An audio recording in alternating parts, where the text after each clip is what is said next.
1400 years ago, a man born here in Mecca in Saudi Arabia changed the course of world history. If you had to rate the top people in the history of the world as leaders, the name of Muhammad would be in the top 3. Here we have a man who began a mission. He gave light to the world. For 1.5 billion Muslims, he is the last and greatest of that long line of prophets who have brought the word of God to humanity. He was not just a spiritual genius, but he also had political gifts of a very high order.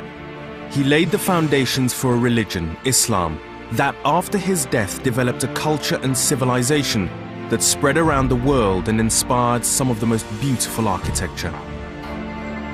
But today, Islam is at the very heart of the conflict that defines our world, and Muhammad's name is associated with some of the most appalling acts of terrorism the world has ever seen.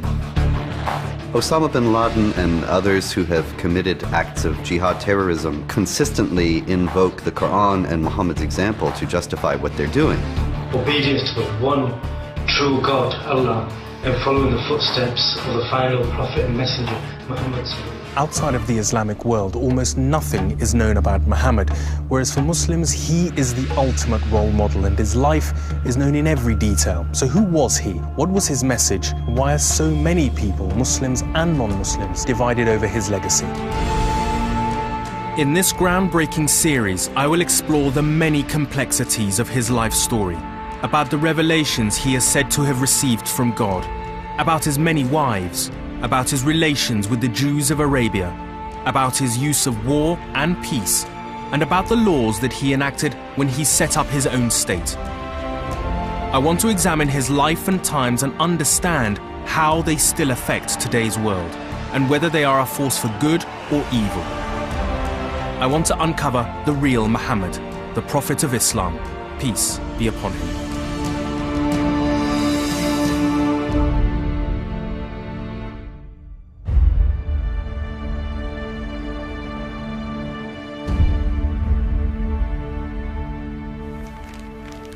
When Muslims come on a pilgrimage to Mecca, they put on 2 simple pieces of white cloth. They discard their everyday clothes in favor of these simple cloths, which symbolize purity and make everyone equal. A tradition dating back to Muhammad's time more than 1400 years ago.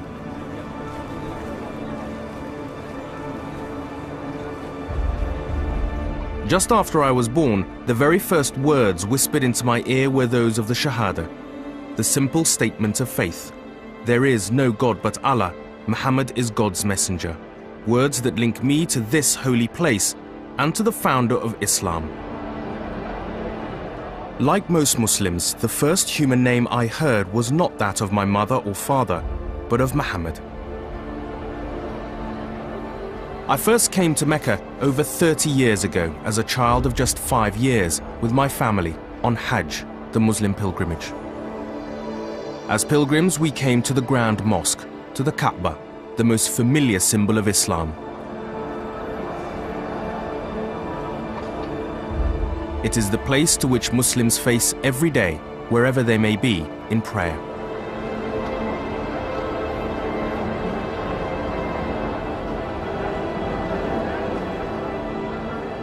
When Muslims circle the Kaaba, they walk in the footsteps of their Prophet Muhammad in devotion to God.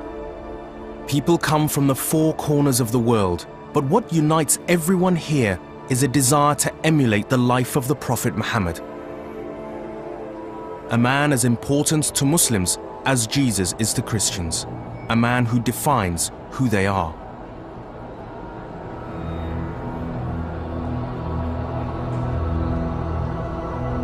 But unlike Jesus, Muhammad was not the Son of God.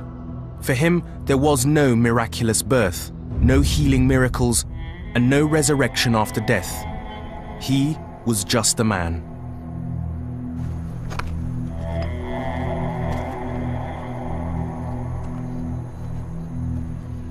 Muhammad was born 1400 years ago in one of the world's most inhospitable regions. It was a stark, harsh environment of mountain, desert, and searing heat, 1/3 the size of Europe. The vast emptiness of Arabia was sandwiched between two of the ancient world's great powers. To the north was Christian Byzantium, the last remnant of the Roman Empire, with its capital in Constantinople. To the east was another ancient civilization, the Sassanids, the remains of the great Persian Empire. In between were hundreds of Arab tribes and clans, constantly competing in a battle for supremacy and survival. There were very few cities. One of them was Mecca, the city where Muhammad was born. Muhammad is believed to have been born on a spot close to here in the year 570. His father Abdullah died before he was born, and his mother Amina was very poor. And what's really interesting is at the time there was no sense of the coming of a Messiah. There was no stars in the sky, and wise men didn't travel from afar in order to worship him. In fact, at the time, barely anyone noticed and no one really cared. And yet today, there isn't anything to mark where Muhammad was born. No shrine, no museum, not even a plaque on a wall. Most Muslims make a clear distinction between the messenger and the message. Muhammad may be held in high esteem, but to worship him is considered shirk, a heinous and unforgivable corruption of Islam. So, over the years, many sites connected with Muhammad and his life have been removed to ensure there is no worship of anyone other than God. The same goes for visual depictions of Muhammad. Unlike in Christian churches with their myriad images of Jesus on the cross and the Virgin Mary, mosques have no images of Muhammad or any other person at all. What is very important in the Islamic tradition is to understand the very essence of the Islamic monotheism, what we call Tawheed in Arabic, the oneness of God. He's beyond everything and we don't represent God. But in order to be quite clear in this relationship with God, we never represent or have an image of any of the prophets. So it's not only the last prophet, Muhammad, it's all the prophets, Abraham, Moses, Jesus, are not seen and drawn and anything like this in Islam. It's out of respect towards this oneness of God and following a messenger, never worshipping him. In the past, some Ottoman and Persian miniature paintings have depicted Muhammad, but his face was always hidden behind a veil. But in the West, there is a long history of depicting Muhammad in drawings and paintings. Most recently, a Danish cartoon portrayed him as a terrorist with a bomb in his turban. This led to an explosion of anger and protest right across the Muslim world, not just because it was showing Muhammad's face, but also because it was ridiculing him too.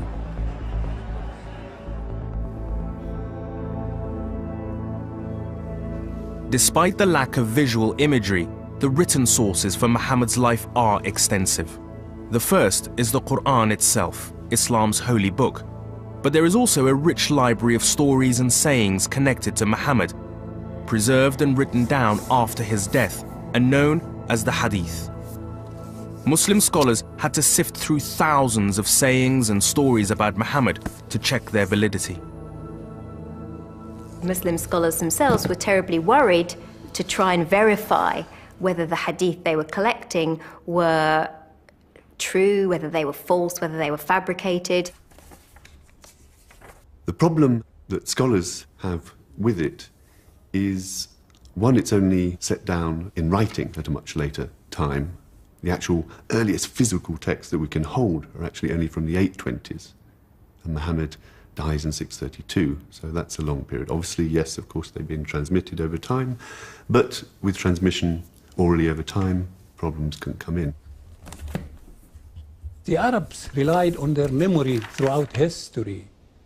Their history and their genealogy were all retained by memory, handed down. Muhammad was a very important man. By the time he died, he had hundreds of thousands of people following him or some opposing him.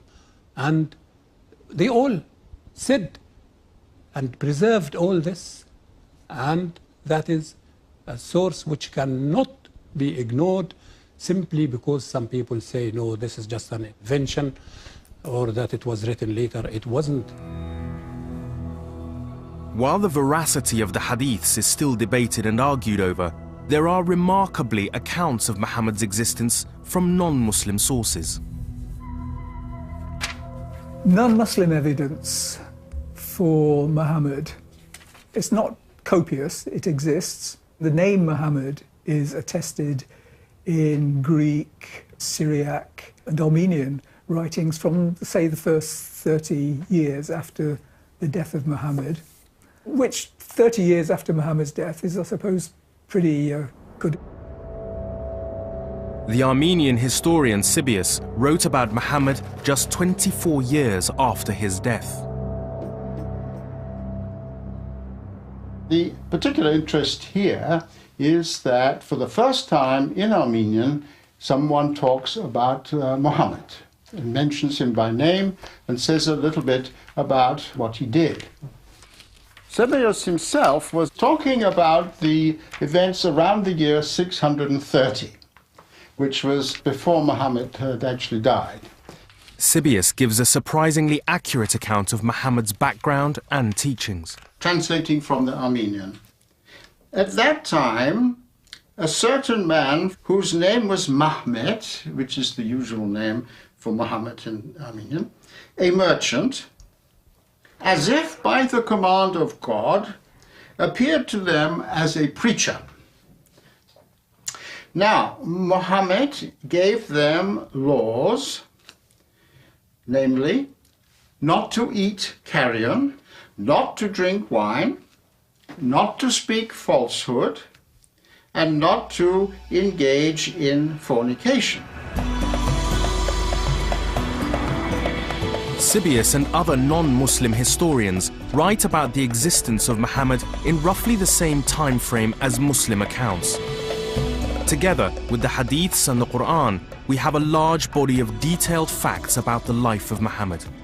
We know he was born into the tribe that ruled the town of Mecca, the Quraysh, and that his family was poor. His father had died before he was born and left his mother Amina little to live on. When he was just a few months old, she handed him over to a Bedouin tribe living on the outskirts of the town, a tradition among the Arabs of the time. Muhammad had a Bedouin wet nurse and lived a nomadic life for the first 4 years of his life.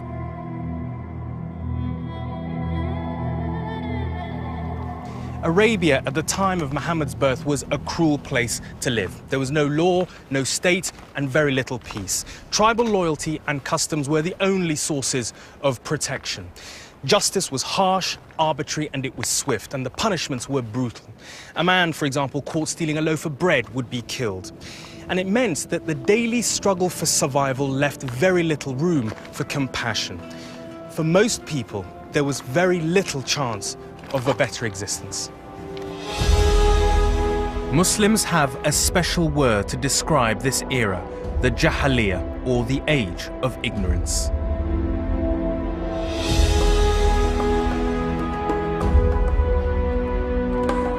This was a society that had its structures, a belief system, but not as we would understand an organized religion today. The peoples of Arabia were polytheistic. They venerated a number of different gods. In general, each tribe had their own patron god. And that was the case throughout Arabia. And Mecca, Muhammad's birthplace, is believed to have been the most important center of this polytheistic worship.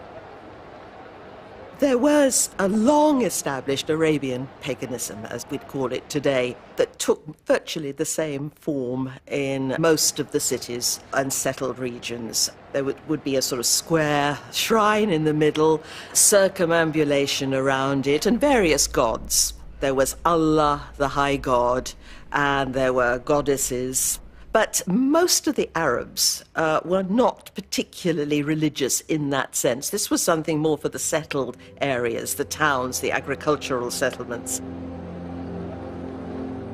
Orthodox Muslims believe the Kaaba was built by God in the time of Adam, but there is no archaeological or historical evidence to confirm its exact origins. By the time of Muhammad's birth, it had long been a shrine drawing people to the town of Mecca, the center of pagan cults for the peoples of Arabia. Muslim sources acknowledge that the Kaaba is a central temple for the worship of God which has existed from time immemorial.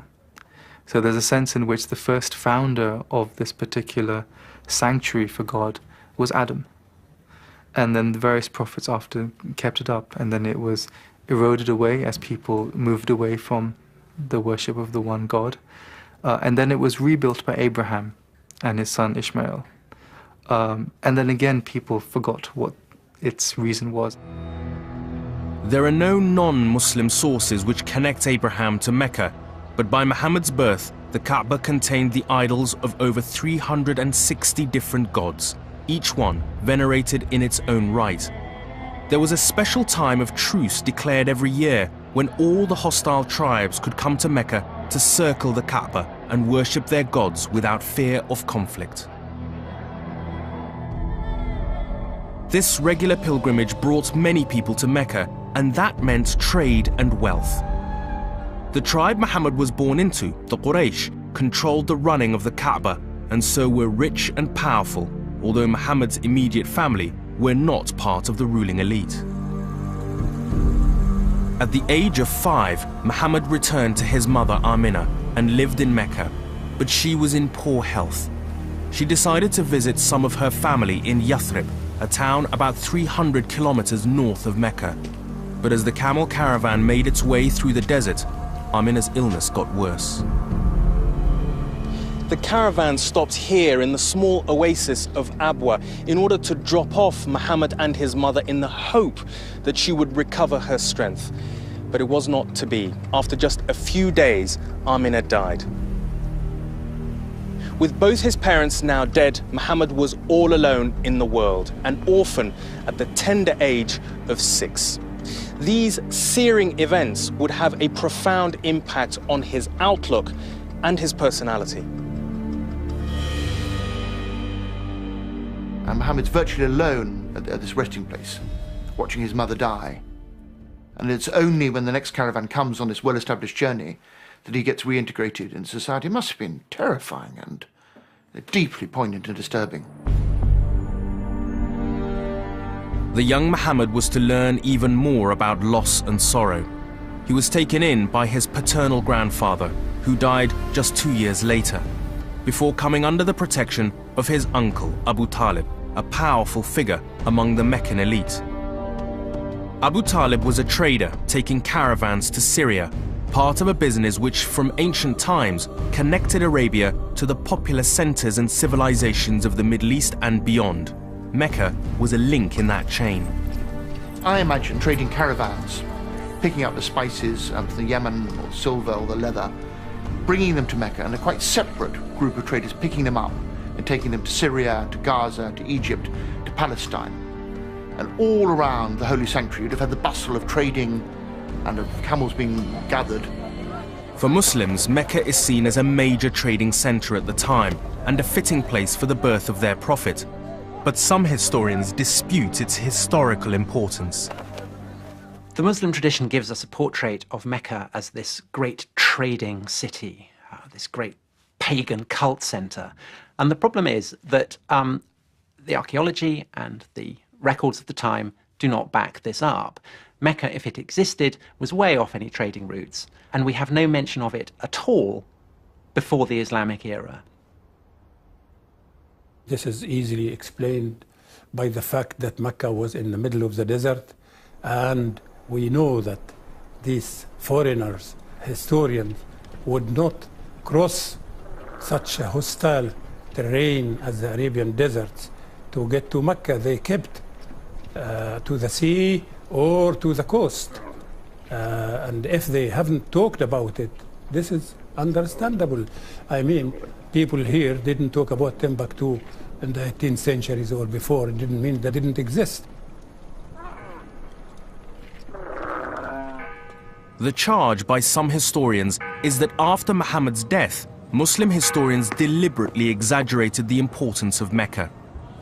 This was done, they claim, in order to show that Muhammad was born in a rich and important city with its own religious history, independent of any Jewish and Christian influences. I'm not saying, of course, that there was no place called Mecca. There must have been somewhere called Mecca before Islam, but it's just not very well attested. But its importance for Islam, I would imagine is something that is discovered by the early Muslim community as it develops. And by the early Muslim community, I'm not thinking of the Prophet and his followers, but rather Islam as it begins to develop following the Arab conquest of the Middle East. Whatever the importance of Mecca, Muhammad's involvement in the caravan trade was an extraordinary opportunity. Not only did it lift him out of poverty, but it also brought him into contact with the outside world. The pace of travel was slow, through desert and oasis, through Arabian towns, and past the ruins of ancient civilizations, such as Petra, the capital of the Nabatean Arab civilization, brought to ruin by a massive earthquake. In his travels, Muhammad would have heard stories about these other peoples with their alien cultures and different faiths. When I talk to extremely pious Muslims, they don't want any influences at all. They just want the Prophet like a white sheet of paper to be written on, by the words of God.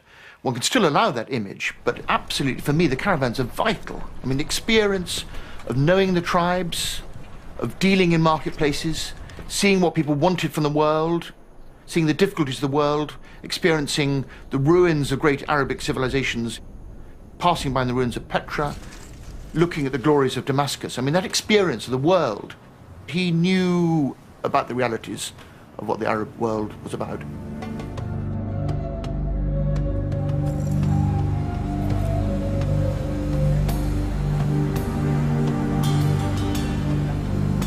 According to Muslim tradition, by the time he was 21, Muhammad had gained a reputation for integrity and was known as Al-Amin and Al-Sadiq, the honest and truthful one.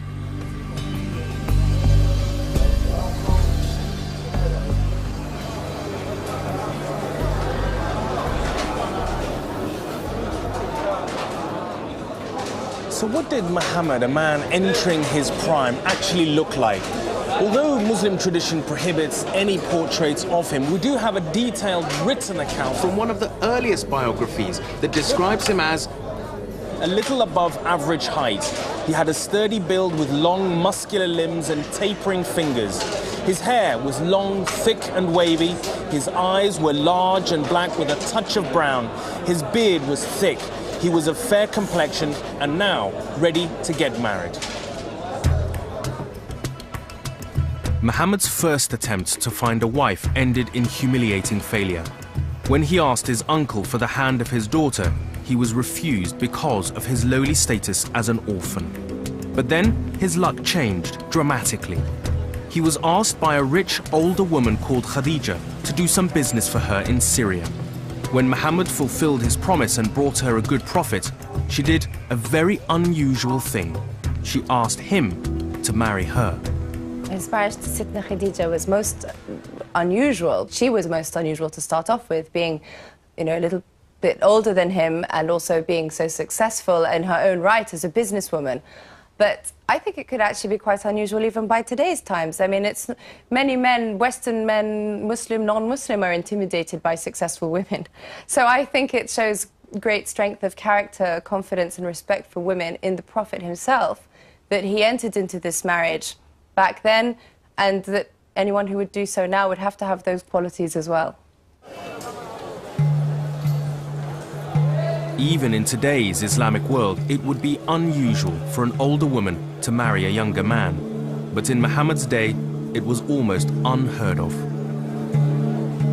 In most of Arabia, women before the coming of Islam were treated as little better than animals and had few human rights. But city life, merchant life, often gives women opportunities. They quite often took an important part in cottage industries and trading.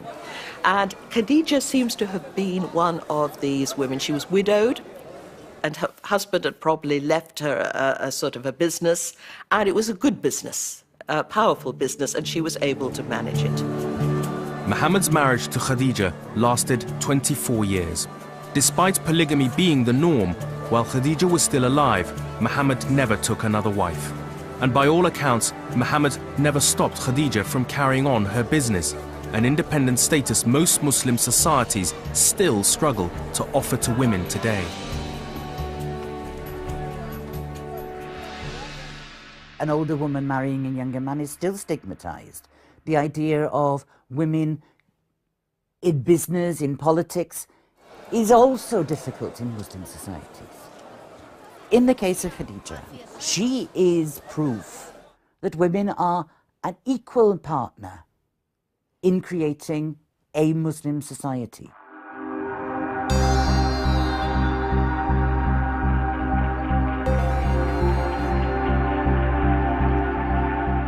Muhammad's marriage to Khadija brought him personal happiness, but it did not mean that he was content with his life or the ways of the world in which he lived. He, from age 25 to 40, should have been the prime of his life. Got Khadija, wealthy, beautiful Arab woman who trusted him. He'd got 4 beautiful daughters. He had 2 sons born of him which didn't survive. He'd become a man of respect. He was from a respectful clan anyway, but now he had the family to back him. And in a funny way, he'd risen to the top of his society and had become sort of sickened at what that meant with the sort of violence of clan society and the way that wealth could buy you anything. The fact was that Muhammad was not happy. He himself had experienced the extremes of Arab tribal society, and the iniquities of tribal life disturbed him and made him uneasy. By all accounts, he'd reached a moment of personal crisis.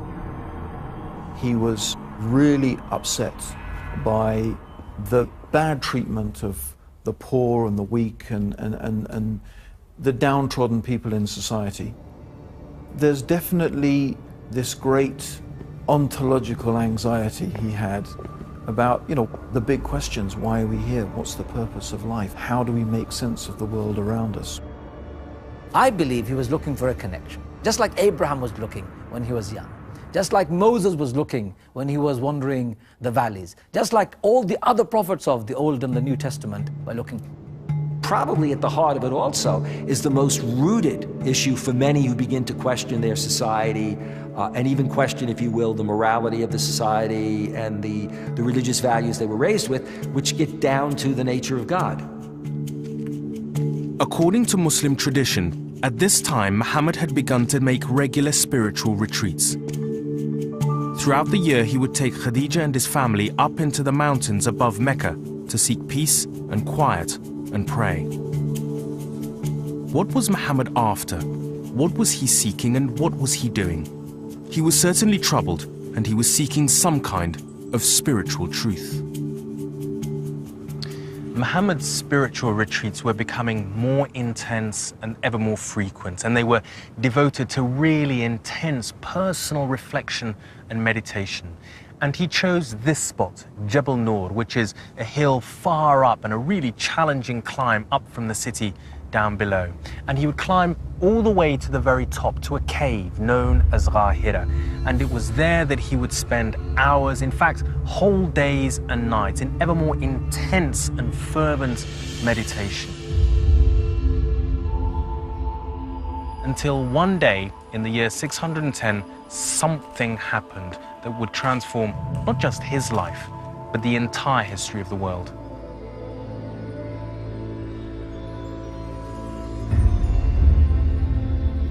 According to Muslim tradition, Muhammad was meditating as usual, and he fell asleep.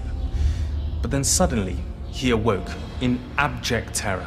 His body was shaking uncontrollably. He later described the experience as if an angel had him in such a tight, suffocating embrace that he felt that his life was being squeezed out of him.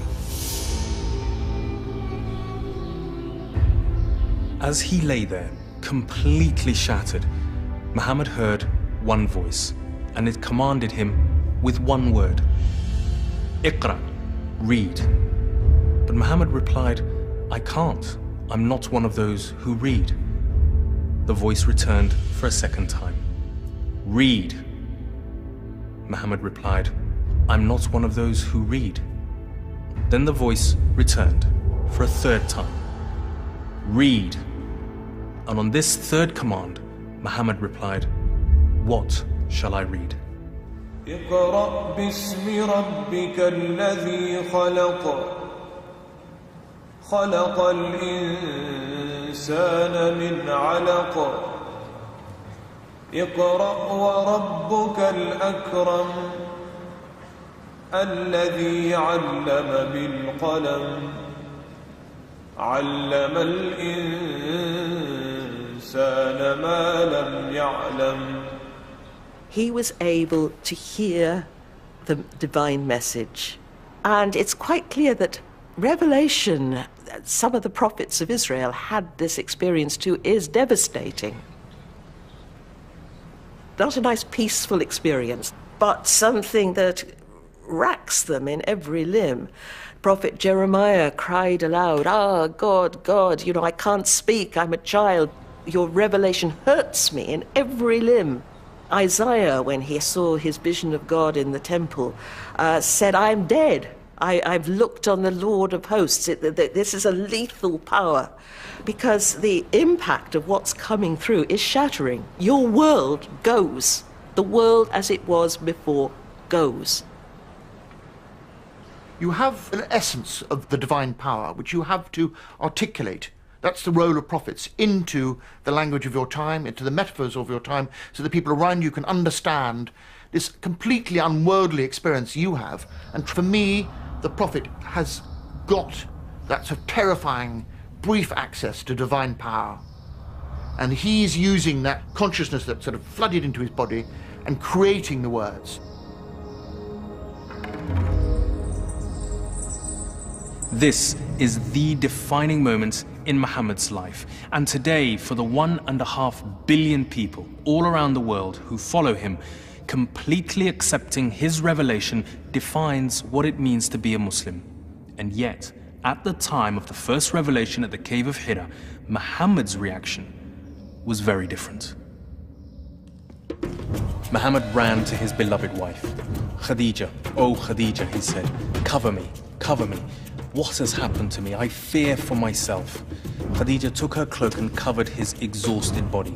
And then, with all of his doubts, she was the one who reassured him about his experience. Khadija's words not only calmed Muhammad, but they also helped him reconcile himself with what had happened. The seeker had finally found what he was looking for. But then, nothing.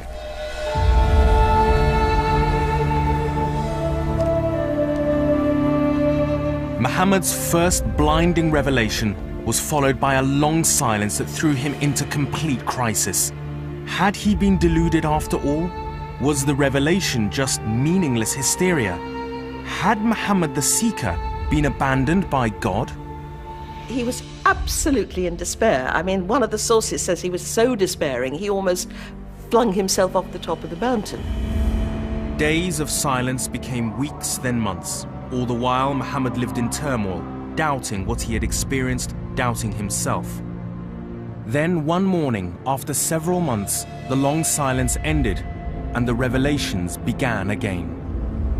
وَالضُّحَى وَاللَّيْلِ إِذَا سَجَى مَا وَدَّعَكَ رَبُّكَ وَمَا قَلَى وَلَلْآخِرَةُ خَيْرٌ لَكَ مِنَ الْأُولَى وَلَسَوْفَ يُعْطِيكَ رَبُّكَ فَتَرْضَى أَلَمْ يَجِدْكَ يَتِيمًا فَآوَى.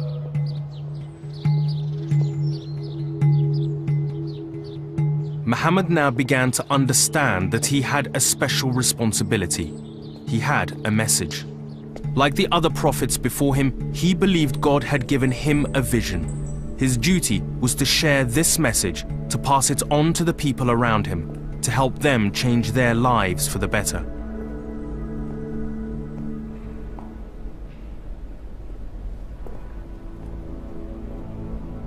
Muhammad's revelations would become the sacred text of Islam and what is now known as the Quran, literally the recitation.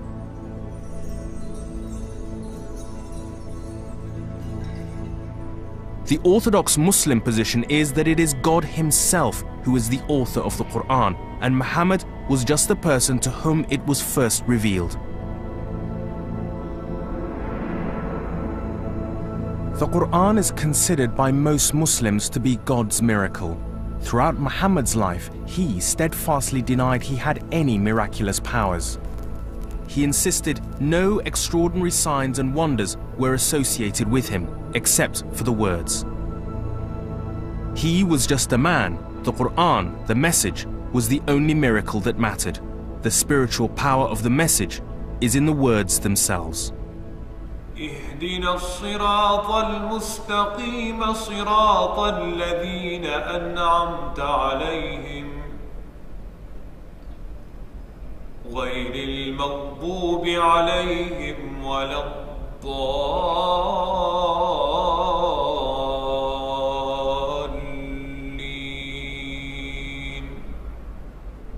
Almost all Muslims believe that Muhammad was unable to read or write. His illiteracy has become essential to their faith. It is important because some critics of Islam have often claimed that Muhammad, in his travels, must have read Christian and Jewish scriptures, and so borrowed religious ideas from them, which he then rehashed as his own message. But if he could not read or write, then he was, the Muslim argument goes, pure and free of any such influences, and the revelations that form the basis of the new religion of Islam came direct from God. It is very important for Muslims to believe that the Quran is the unmediated word of God, that Muhammad did not obtain it from Christian or Jewish or Samaritans.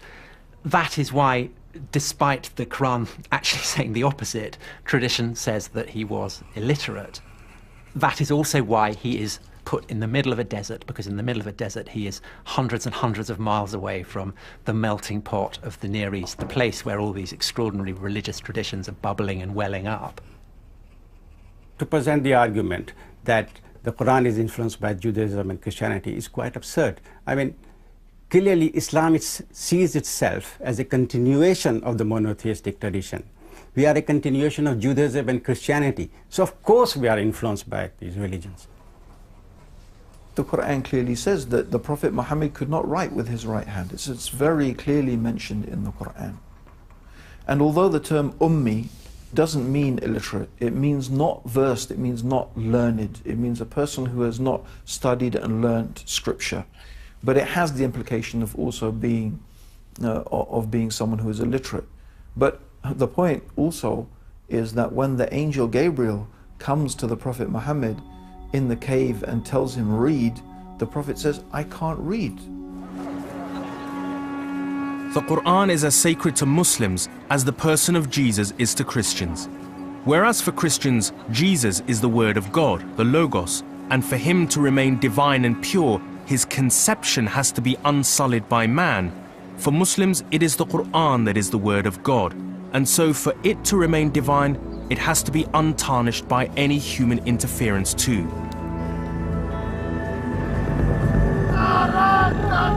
So dishonoring the Quran is profoundly shocking to Muslims, as it's an attack not only on Muhammad, but also on God himself. In recent years, there have been numerous instances where the Quran has been burnt or desecrated, sometimes to humiliate Muslim prisoners in Guantanamo Bay, sometimes as a reaction to a terrorist attack.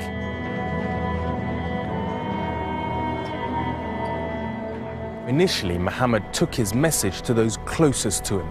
The first convert was his wife Khadija, followed by family members like his teenage cousin Ali, who would eventually marry Muhammad's daughter. And then there were good friends like the prominent local businessman Abu Bakr, who would eventually succeed Muhammad as the first Caliph of Islam. It's often said that the earliest Muslims were a mixture of young men from aristocratic families, as well as those who were very much on the margins of society.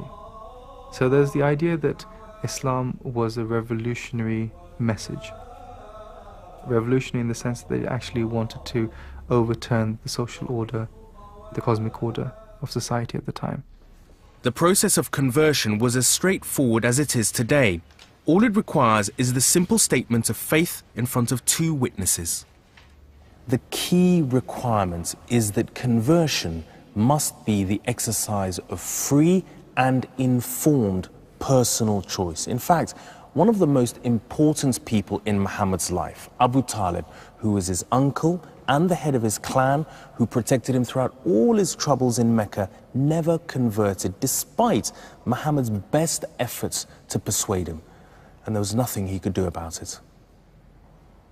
The most direct, the most unequivocal statement in the Quran is there is no compulsion in religion, no ifs, ands, or buts. That is the essence. Unless you make a free choice, a free, willing choice for faith, you cannot be held accountable for your actions thereafter. That's the essence of what Islam is about. The Quran itself is quite clear. La ikraha fi ad-din is often quoted as an example from the Quran itself. There should be no compulsion in religious matters. And the Prophet said, even vis-a-vis the pagan Arabs, lakum deinukum wali deini, to you your religion and to me mine. And that seems a very good way of promoting tolerance. But of course, throughout history, we have seen that that kind of attitude has not been respected.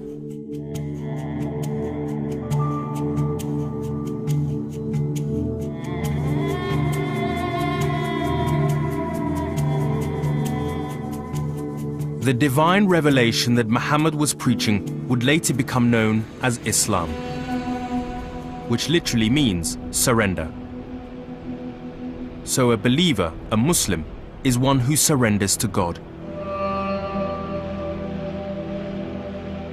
The origin of the word is from salam, meaning peace.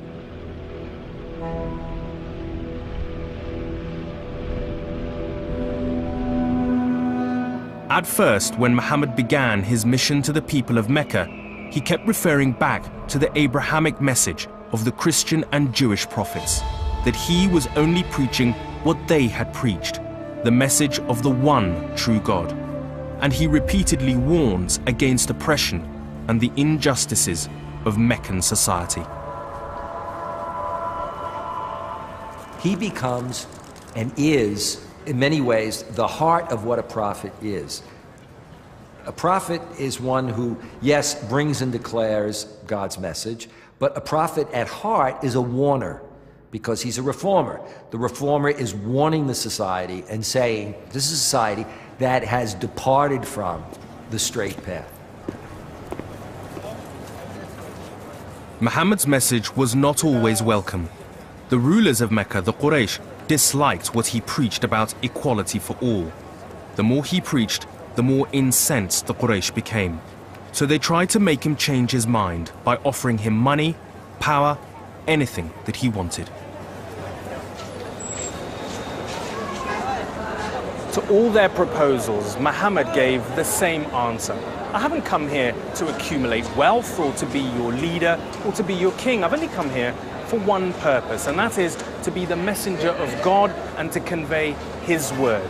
And if you accept, it will be beneficial for you. But if you don't, I'll simply wait and await God's judgment.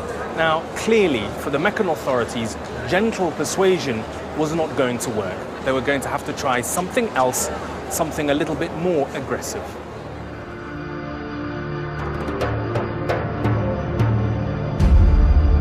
Gentle persuasion was now replaced by violent persecution. Muhammad's followers, especially those with no clan or tribal protection, such as slaves, women and orphans, were now subjected to brute force. According to Muslim tradition, some were thrown on burning coals, others cruelly beaten and tortured, and some women were even stabbed to death. Now this is because Muhammad is challenging the Quraysh where it hurts, in their purse, because the old cult is very much bound up with the whole business of Mecca. People come to the Kaaba and they come to worship in the Kaaba, and this will be really bad for trade. They are very, very angry. They feel it is a profound threat. Muhammad and his small band of followers faced a very difficult situation. They were attacked in public, both verbally and physically, and in private, they had nowhere they could meet and pray. 1 million miles away from the freedom of worship that Muslims enjoy today.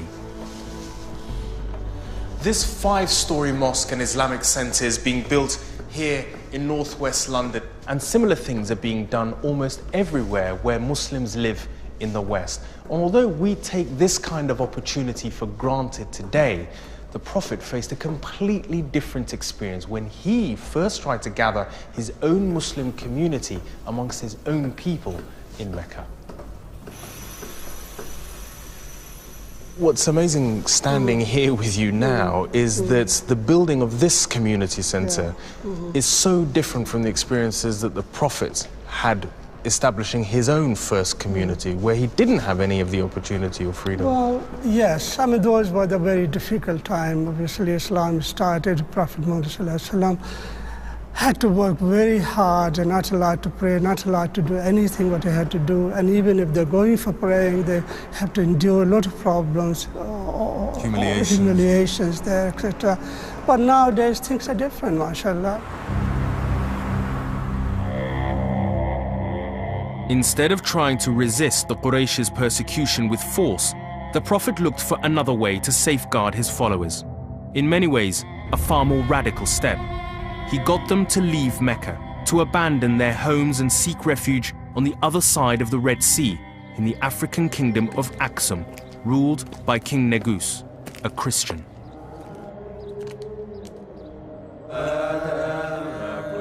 In 615 AD, a group of Muslims secretly left Mecca with their families and settled in a refugee camp in what is now modern-day Ethiopia.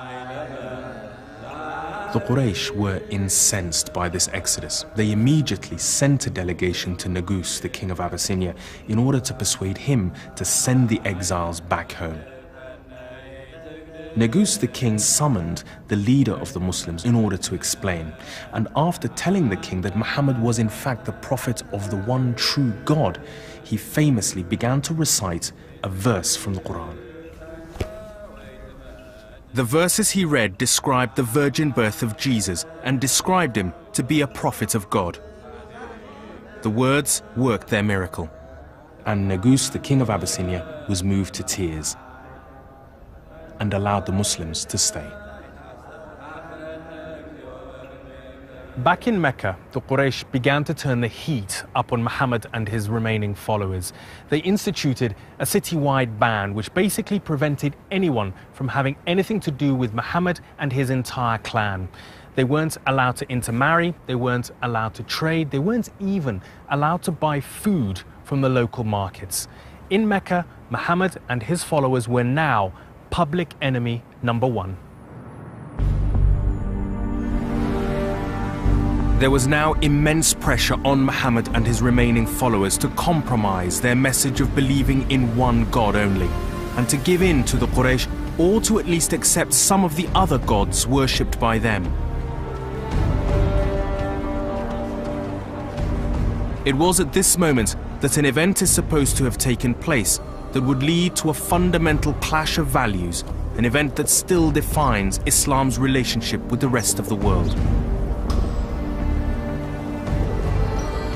Most Muslims deny that this event ever actually happened, but it has been used by Islam's enemies to condemn both Muhammad and the Quran as bogus. There are many different accounts of this story, but the main version goes something like this. One day Muhammad was sitting somewhere in the Kaaba when he received a new revelation, one which suggested that he could strike a compromise deal with the Quraysh that would allow them to continue to worship their old gods. Well, when the Quraysh heard this, they were overjoyed. At last, they thought, Muhammad was coming back to their way of thinking. But now comes the key part of the story, which is that Muhammad is then supposed to have received another revelation that told him his apparent acceptance of the old gods had actually been inspired by Satan. Hence why these verses were later called the Satanic verses. If true, it seems to suggest that Muhammad was able to alter the divine word of God at will, and that in consequence, both Muhammad and the Quran were fake. Now, of course, Muslims say this incident did not happen and was manufactured by haters of Islam. It then becomes very hard for them to explain, however, how it got into Islamic sources that are relatively early or are, like Zamakhshari, based on earlier Islamic sources that are lost.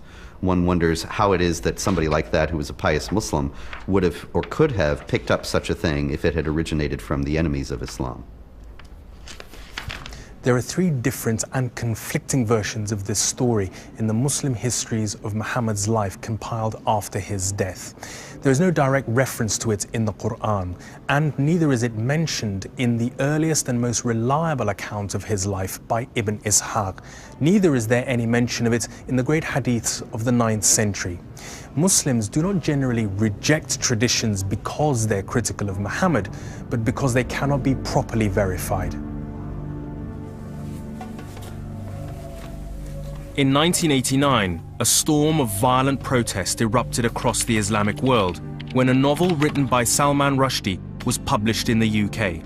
The book, The Satanic Verses, is a fictional account of this incident, and Muslims claim depicts Muhammad as an impostor with purely political ambitions, and the Quran as the work of the devil.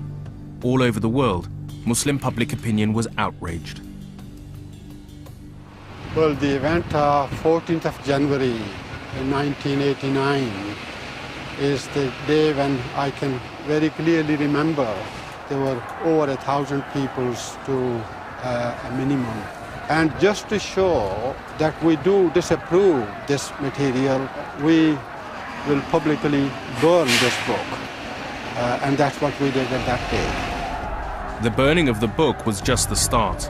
Violent demonstrations and riots broke out all over the Muslim world. Attempts by the Muslim community to have the book banned were opposed by many in the name of freedom of speech. This issue was then taken over by Ayatollah Khomeini, the then leader of the Islamic Republic of Iran, who declared a fatwa, or religious order, against Rushdie, calling for his death by any means. The fatwa has never been lifted, and although Rushdie survived unharmed, numerous people connected with the book have been attacked and even killed. A single contentious event in Muhammad's life, and one most Muslim scholars believe never took place, was being used to define Muhammad, who he was and what he stood for, and most importantly, what it meant to be a Muslim in today's world. What this whole issue did was that it highlighted a fundamental difference of views between those in the West who believed that they had a right to say what they wanted to say, and those Muslims who believed that they had a right not to be insulted. It was a defining moment. It was the first time that the British Muslims came out as a community to assert themselves. But it was also a defining moment internationally. On one hand, they rejected what Rushdie wrote. They were united in condemning the book. But on the other hand, they were also united in condemning the fatwa. They realized what is going on in the West is not acceptable to them. But they also realized at the same time that certain mechanisms in traditional Islam were also not acceptable to them. This incident led the Muslim community in Britain to feel that they were part of a larger international Islamic community, with Muhammad at its heart. It would also mark the start of a clash between the liberal values so central to Western identity and the more traditional and conservative views in the British Muslim community. And at the heart of this clash was the character of Muhammad himself, and conflicting opinions as to whether he was a force for good or evil in the world. Whatever the truth of this event, in Mecca, Muhammad was locked into a desperate battle of ideas between his new message of the one God and the old tribal values of the Quraysh.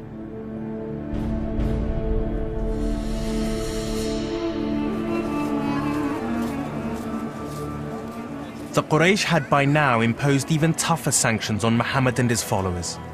From now on, no one was allowed to do any business with them. They were not allowed to intermarry, trade, or even buy food. But in contrast to some Muslims now, even when faced with this extreme provocation, Muhammad and his followers resisted without resorting to any violence. In the earliest period, you could argue that a violent confrontation wasn't even feasible. We were talking about tens of people, maybe then hundreds of people, but certainly not more than, say, 200 or so. And so if there was a confrontation, it would have been a massacre. And we certainly wouldn't know such a thing as Islam now. Muhammad's stoic, non-violent resistance began to pay off. The people of Mecca started to react against the extreme measures imposed on people who had once been their clan relatives. A huge amount of social pressure began to be exerted on the Quraysh leadership, and within 2 years after they imposed the ban, they had to rescind it. But this was by no means the end of Muhammad's troubles. What Muslims call his year of sorrows was about to begin. A few months after the ban had been lifted, Muhammad's wife and the constant rock of his life, Khadija, died. Muhammad was devastated. She had been his beloved wife, his closest companion and advisor for 25 years. She had been the first to recognize him as the prophet of God, and had been the first person he had turned to when confronted by the terrifying and bewildering experience of revelation. She must have been astonishing in that she was the first person to accept the revelations. I mean, you can almost say that she was the first Muslim because she believed in the revelations before the Prophet himself. And so she had that instinctive ability to recognize authenticity and genius. We see her in the sources as a very maternal figure. And this is something the Prophet had lost himself. He had lost his own mother. I mean, he really loved Khadija. Western critics often sneer at the Prophet's sort of opportunistic marriage to the wealthy widow. That's not borne out in the sources. He loved her all his life. His later wives used to hate the mention of her because they knew that none of them could compete with her in his heart. Then, a few months later, Muhammad was hit by another devastating loss: the death of his uncle, Abu Talib, the man who had protected him from the worst attempts of the Quraysh to crush him. The leadership of Muhammad's clan now fell into the hands of his most violent opponents. Attacks against him increased. His enemies now gave him a stark warning: stop spreading your message or your life could be in danger. Muhammad and his small band of followers were now at their most vulnerable. Half of them had fled to Ethiopia, the rest were almost in hiding in Mecca. His enemies were now openly making plans to crush his embryonic Islamic movement and even to kill him. The next step he would take would be critical. It would shape not only his future, but the history of the world. In the next episode, Muhammad's persecution by the Quraysh intensifies and he's forced to leave his hometown of Mecca. It also brings him into conflict with some of the Jewish tribes of Arabia, leading to one of the most controversial events of his life, a massacre whose consequences still reverberate today. I think it seared itself into the Muslim historical memory, and to that extent it has had an impact that we feel down to this day.